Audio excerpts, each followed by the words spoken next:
अध्यक्ष महोदय, सन्मान्य जयंतरावांनी जे सांगितलं, निश्चितपणे आपण ही पॉलिसी अशीच ठेवलेली आहे आणि जेवढे पोलीस हे प्रत्यक्ष किंवा अप्रत्यक्ष या गुन्ह्यांमध्ये आतापर्यंत आढळले त्या सगळ्यांना बडतर्फच केलाय।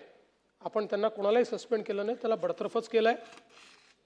आपण जे सुचवलं त्याप्रमाणे आता आपण आपल्याकडे आधी जे नार्कोटिक्सच्या संदर्भात जे काही व्यवस्था होती ती छोटी होती। आपल्याला कल्पना आहे मागच्याच वर्षी आपण आपला ANTF जो आहे, अँटी नार्कोटिक्स जो फोर्स आहे, हा फोर्स विस्तारित केलेला आहे। आता प्रत्येक पोलीस स्टेशन, आधी प्रत्येक पोलीस स्टेशनला आपल्याकडे ANTF नव्हता, आता प्रत्येक पोलीस स्टेशनमध्ये ANTF आपण उभा करतो आहोत। त्यासोबत आमच्या डोक्यात असं देखील आहे की जसं आपण आपला जो काही अँटी करप्शन ब्युरो आहे किंवा नक्षलवाद विरोधी मोहीम आहे, या दोन ठिकाणी आपण इन्सेंटिव्ह दिला आहे। लोक गडचिरोलीला का जातात, तिथे स्पेशल पे आपण देतो, त्यावेळेस सगळे चांगले पोलीस तिथे जायला तयार असतात। किंवा अँटी करप्शनमध्ये वन स्टेप अहेड त्यांना ठेवतो, म्हणजे जो ॲडिशनल SP असेल तो तिथे SP म्हणून त्या पोस्टवर जातो।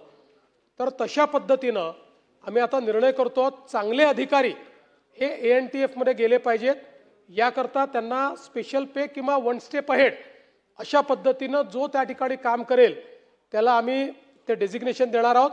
आणि त्यासोबत इथे जो 3 वर्ष काम करेल त्याला चॉईस पोस्टिंग अशा पद्धतीचीही आम्ही योजना तयार करतो आहोत, जेणेकरून चांगले अधिकारी, म्हणजे काय झालंय की आपल्याकडे आत्तापर्यंत ANTF किंवा जो काही नार्कोटिक्स ब्युरो होता, दुर्दैवाने त्याची अवस्था अशी होती की कोणाला डंप करायचं असेल तर त्याला तिथे आपण टाकून द्यायचो।